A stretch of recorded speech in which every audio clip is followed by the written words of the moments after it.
इलाके के लोगों ने वह मंजर अपनी आंखों से देखा जिसे देखकर हर किसी की रूह कांप उठी। खान साहब वही खान साहब जिनके रुतबे और दौलत की मिसालें दी जाती थीं, पूरे एक हफ्ते से गायब थे। हवेली के ऊंचे दरवाजों पर ताला लटक रहा था और अंदर का हाल किसी को मालूम न था। फिर एक दिन अचानक उनकी चारों बेटियों ने सबको खबर दी, हमारे अब्बा का इंतकाल हो चुका है। जब हवेली का ताला टूटा और कमरे से उनकी सड़ी गली लाश बरामद हुई तो पूरा इलाका दंग रह गया। लाश की हालत इतनी खराब थी कि कोई पास जाने की हिम्मत तक ना कर सका। पूरी बस्ती में यह खबर आग की तरह फैल गई। लोग आपस में कानाफूसी करने लगे, क्या रईस लोग भी यूं ही तन्हा और बेमोल मरते हैं? वो बेटे कहाँ हैं जिन पर खान साहब को इतना घमंड था? सवाल का जवाब तब मिला जब लोगों ने देखा खान साहब की चारों बेटियां अपने कांपते कंधों पर बाप की मयत उठाए कब्रिस्तान जा रही थीं। उनके कदम भारी थे, जैसे वो सिर्फ एक लाश नहीं बल्कि अपने अतीत का बोझ उठा रही हों। और वो दोनों बेटे जिन पर खान साहब को नाज था, कहीं दिखाई ना दिए। उनका कोई अता पता न था। दुनिया के सामने यह मंजर किसी ताबूत से कम ना था। बेटियां जिन पर सारी जिंदगी जुल्म हुए, जिनकी हसरतें दबा दी गई, वही बेटियां आज अपने जालिम बाप की मयत को कंधा दे रही थीं। कब्रिस्तान में पहुंचे तो एक और हैरान कर देने वाला मंजर सामने आया। जनाजा जमीन पर रखा गया, लेकिन कोई आगे बढ़कर नमाज पढ़ाने के लिए तैयार न हुआ। लोग पूछने लगे, आखिर खान साहब ने कौन से ऐसे गुनाह किए थे कि उनकी मौत की खबर तक लोगों को हफ्ते भर ना मिली? उनकी लाश कमरे में तन्हा क्यों पड़ी रही? और ऐसी कौन सी सजा उन्हें मिली कि आज उनका जनाजा भी बेगाना हो गया? असल में यह कहानी है घमंड, जुल्म और तन्हाई की। खान साहब एक सख्त दिल और जालिम इंसान, जिनकी नजर में औरत की कोई कद्र नहीं थी। खान साहब दिल से सख्त, बेपरवाह और औरतों से नफरत करने वाले शख्स थे। उनकी जिंदगी में औरत की कोई कद्र ओ अहमियत न थी। इसकी जड़ें उनके बचपन में थीं। जब वह पैदा हुए, उनकी माँ का इंतकाल हो गया। माँ की ममता से महरूम रहने वाले खान साहब की परवरिश बाप और दादा ने की, लेकिन माँ के साए की कमी ने उनके दिल को सख्त बना दिया। उनके नजदीक औरत की हैसियत भेड़ बकरियों से ज्यादा न थी। जवानी में उन्होंने अपनी दौलत, ताकत और रुतबे का नाजायज इस्तेमाल किया। औरतें उनके लिए बस खिलौने थीं, इस्तेमाल करो और फेंक दो। उनके वालिद को कभी एहसास हुआ कि उन्होंने बेटे की तरबियत में गलती कर दी, मगर तब तक बहुत देर हो चुकी थी। वालिद के इंतकाल के बाद तो खान साहब को पूरी आज़ादी मिल गई। उन्होंने एक गरीब और मासूम लड़की नुसरत से निकाह किया। नुसरत सीधी साधी सहमी हुई औरत थी और खान साहब को यकीन था कि वह कभी उनके कामों में दखल नहीं देंगी। शादी के 1 साल बाद अल्लाह ने उन्हें 2 जुड़वाओं बेटियां अता की।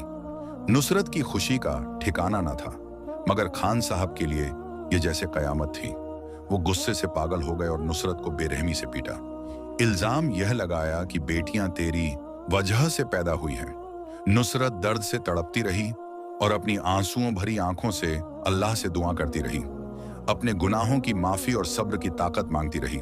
खान साहब ने 2 टूक अल्फाज में ऐलान कर दिया, ये लड़कियां हवेली में नहीं रहेंगी। बस उसी दिन दोनों मासूम बच्चियों को हवेली के कोने पर बने पुराने सर्वेंट क्वार्टर में धकेल दिया गया, जहां एक बुजुर्ग नौकरानी उनका ख्याल रखती थी। नुसरत चोरी छिपे वहां जाती, अपनी बेटियों को सीने से लगाती, रोती और अल्लाह से सब्र की दुआ करती। बच्चियां ही अपनी माँ को पहचानती थी, मगर अपने बाप की सूरत से अनजान थी। 2 साल बाद नुसरत फिर उम्मीद से हुई। दिन रात सजदे में गिरकर बेटी की दुआ करती। इस बार उनकी दुआ कबूल हुई। अल्लाह ने उन्हें एक नहीं बल्कि 2 बेटे दिए। खान साहब की खुशी देखते ही बनती थी। वह फक्र से कहते, अब मेरा सर बुलंद है, बेटों ने मेरी इज्जत बचा ली। बेटियां तो मनहूस होती हैं। तभी नुसरत को असलियत का इल्म हुआ कि खान साहब बेटियों से इतनी नफरत क्यों करते हैं। दरअसल जिन लड़कियों की जिंदगी उन्होंने बर्बाद की थी, उन्होंने खान साहब को बदुआ दी थी कि उनकी बेटियां ही एक दिन उनकी इज्जत का जनाजा निकालेंगी। यही खौफ उनके दिमाग पर इस कदर हावी था कि हर बेटी उन्हें मुसीबत नजर आती थी। वक्त तेजी से गुजरता गया। जब कभी साजिया और नाजिया गलती से हवेली के आंगन में उनके सामने आ जाती तो वह गुस्से से गरजते, इन्हें मेरी नजरों से दूर करो। इनकी शक्ल देखते ही मेरा खून खोलने लगता है। बेचारी नुसरत रो रो कर कहती, यह भी तो आपका ही खून है। मगर खान साहब उनकी फरियाद को हमेशा नजरअंदाज कर देते। सालों के गम और जिल्लत का बोझ उठाते उठाते नुसरत का दिल टूटा और वह इस दुनिया से चल बसी। कुछ ही दिनों बाद बच्चियों का सहारा बनी नौकरानी भी इंतकाल कर गई। अब हवेली में उन दो मासूम बहनों के अलावा कोई और औरत ना थी। खान साहब ने सख्ती से हुक्म दिया, आज से तुम दोनों हवेली का सारा काम नौकरों की तरह करोगी। बेटियों की आंखों से आंसू छलक उठे, मगर उन्होंने इनकार न किया। उनके दिल में बस एक छोटा सा सुकून था कि इसी बहाने शायद अब्बा के करीब रहने का मौका मिल जाए। समय गुजरता गया। जब बेटों की शादियां हुई तो खान साहब ने ऐसा जलसा किया कि पूरे शहर में चर्चा फैल गई। लाखों रुपया बहा दिया गया, लेकिन अपनी बेटियों पर एक पैसा तक खर्च ना किया। ना नए कपड़े, ना गहना, ना कोई खुशी। साजिया और नाजिया फटे पुराने कपड़े पहनकर जीती रहीं। उनकी जिंदगी का सबसे दर्दनाक लम्हा तब आया जब खान साहब ने साफ साफ कह दिया, तुम दोनों बारात में कदम तक नहीं रखोगी। लोग क्या कहेंगे? ये मनहूस लड़कियां कौन हैं? मैं तुम दोनों को अपनी बेटियां मान ही नहीं सकता। दोनों बहनें रोती हुई अपने पुराने क्वार्टर में लौट गईं। नाजिया सिसकते हुए बोली, हमारा क्या कसूर है? अब्बा जान ने हमें पैदा होते ही इस हवेली से निकाल दिया। साजिया ने आंसू पोंछते हुए उसे गले लगाया और बोली, सब्र करो बहन, अल्लाह सब्र करने वालों के साथ है। शायद एक दिन अब्बा का दिल हमारे लिए नरम हो जाए। मगर हकीकत यह थी कि उनके अब्बा का दिल और सख्त होता जा रहा था।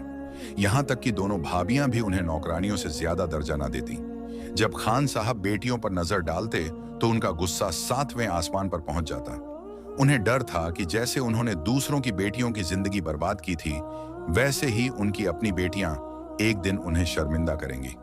इसलिए उन्होंने बेटियों को ना बाहर निकलने दिया, ना पढ़ने दिया और ना किसी से मिलने दिया। उनकी सारी दुनिया सिर्फ किचन और सर्वेंट क्वार्टर तक सिमट गई। एक दिन हवेली में एक मेहमान आया। इत्तेफाक से उसका सामना नाजिया से हो गया। नाजिया अदब से उसे बैठक तक ले गई। ये छोटी सी बात थी, लेकिन नाजिया के लिए मौत का सबब बन गई। खान साहब ने इस मामूली वजह को पकड़कर नाजिया पर कह डाल दिया। वह बेल्ट से उसे पीट रहे थे और फिर उस पर तेल डालकर आग लगाने की तैयारी कर रहे थे। साजिया कांपते हुए उनके सामने हाथ जोड़कर गिर पड़ी। अब्बा जान, मेरी बहन बेगुनाह है, उसे छोड़ दीजिए। मगर खान साहब की आंखों में गुस्से की आग धक रही थी। वह गरज कर बोले, तुम दोनों अब मेरे गुनाहों को छुपाने लगी हो। तुम्हारे मुंह में जुबान आ गई है। तुमने उस लड़के के साथ हंसी जाकत किया है। मेरी बड़ी बहू ने सब अपनी आंखों से देखा है। अब इस लड़की को कोई नहीं बचा सकता। गुस्से में उन्होंने अपने एक नए नौकर को बुलाया और उसी वक्त अपनी बेटी का निकाह उससे कर दिया। नौकर खुद हैरान रह गया, मगर मालिक के हुक्म के आगे सर झुका दिया। निकाह के बाद खान साहब दहाड़ते हुए बोले, अब यह मेरी हवेली में कदम नहीं रखेगी। नाजिया और साजिया देर तक एक दूसरे से लिपट कर रोती रही। नाजिया सिसकते हुए बोली, अल्लाह जाने बहन, हम दोबारा मिल भी पाएंगी या नहीं। नाजिया चली गई तो साजिया ने अपनी भाभियों की बातचीत सुनी। बड़ी भाभी कह रही थी, देखा एक ननद को कैसे रास्ते से हटा दिया। अब बस एक रह गई है, उसे भी जल्द हटा दूंगी। साजिया के दिल को यकीन हो गया कि इस साजिश के पीछे दो बड़ी भाभी का ही हाथ है। अब वह और भी सतर्क हो गई, लेकिन साजिश करने वाली भाभी ने मौका ढूंढ ही लिया। एक रात जब साजिया देर तक किचन में काम कर रही थी, उसकी भाभी का भाई उसके क्वार्टर में घुस आया और बदतमीजी की कोशिश करने लगा। साजिया चीख पड़ी और हाथ जोड़कर अपनी इज्जत की भीख मांगने लगी। उसकी चीखें सुनकर सब दौड़े चले आए, मगर सच के बजाय झूठ बोला गया। बड़ी भाभी और उसका भाई गवाही देने लगे। साजिया ने ही उसे बुलाया था। खान साहब के बेटों ने भी उसी झूठ का साथ दिया और कहा, इस लड़की को फौरन घर से निकाल दो। गुस्से में अंधे खान साहब ने उसी वक्त साजिया का निकाह रहीम नाम के एक शराबी लड़के से कर दिया और रात के अंधेरे में उसे हवेली से धक्के मारकर निकाल दिया।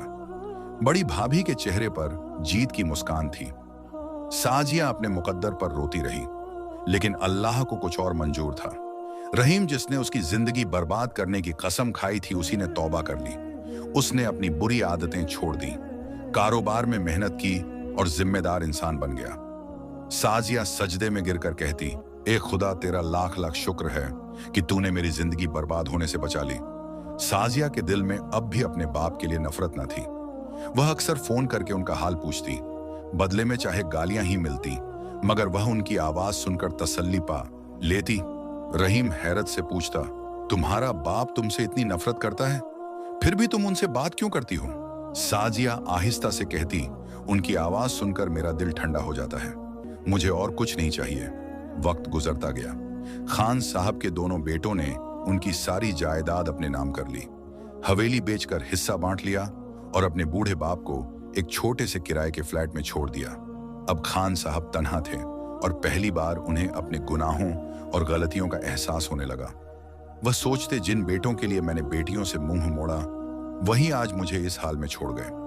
खान साहब अब तन्हा अपने कमरे में पड़े रहते। उनका दिल बार बार अपनी बेटियों को याद करता। उनके हाथों का बना हुआ खाना, उनकी मासूम बातें, उनकी मुस्कुराहटें सब यादों की तरह दिल में दस्तक देती। मगर वही सवाल बार बार उन्हें रुला देता, किस मुंह से मैं अपनी बेटियों को बुलाऊं? जब मेरे पास दौलत और रुतबा था तब मैंने उन्हें कुछ न दिया। न आज जब मैं तन्हा हूं, क्या उन्हें पुकारने का हक है? वक्त और गम ने उन्हें कमजोर कर दिया था। कई दिनों से तेज बुखार ने उन्हें तोड़ दिया। उन्होंने अपने बेटों को फोन किया मगर किसी ने कॉल ना उठाई। बहुओं ने भी उल्टा झिड़क दिया, वक्त बेवक्त कॉल मत किया करें। ऐसे में बस साजियां ही थीं जो बार बार उनका हाल पूछती, मगर अपनी कमजोरी छुपाने के लिए उन्होंने उसे भी आने से मना कर दिया। आखिरकार एक दिन ऐसा आया कि वह बिस्तर से उठकर पानी भी ना पी सके। भूख और प्यास की शिद्दत ने उन्हें तोड़ डाला। वह छत की तरफ देखते रहे और धीरे धीरे उनकी रूह जिस्म से जुदा हो गई। खान साहब बेयारो मददगार अपने ही कमरे में अकेले दम तोड़ गए। इधर साजिया बार बार अब्बा का नंबर मिलाती रही, मगर फोन बंद आ रहा था।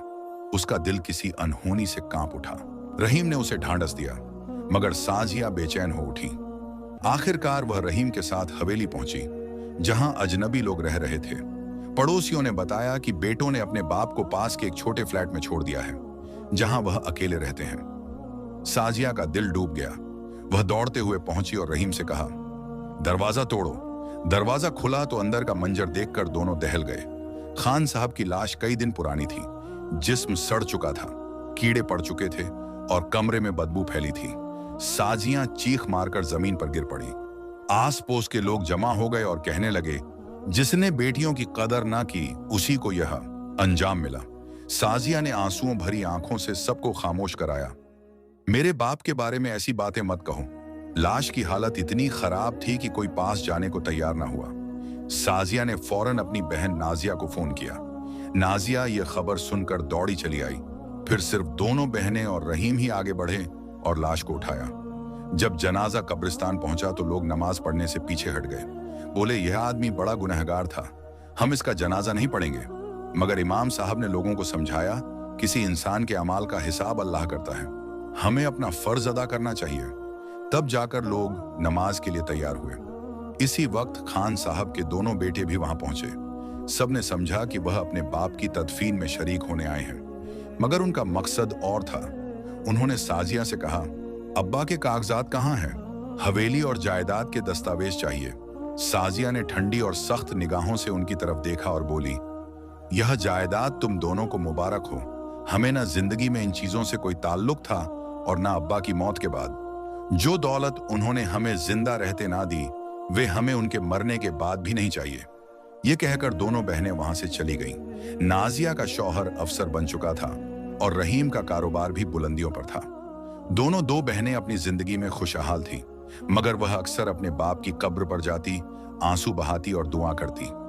उनके दिलों को यही सुकून था कि उन्होंने अपने बाप को आखिरी वक्त अकेला नहीं छोड़ा। यह कहानी सबकत देती है। दौलत, रुतबा और घमंड इंसान को अंधा कर देते हैं, मगर जब वक्त पलटता है तो वही इंसान तन्हा रह जाता है जिसके लिए उसने अपने सगे भी कुर्बान कर दिए होते। अगर आप सबको आज की हमारी कहानी अच्छी लगी हो तो चैनल को जरूर सब्सक्राइब करें और कमेंट्स में बताएं कि आपको ये कहानी कैसी लगी।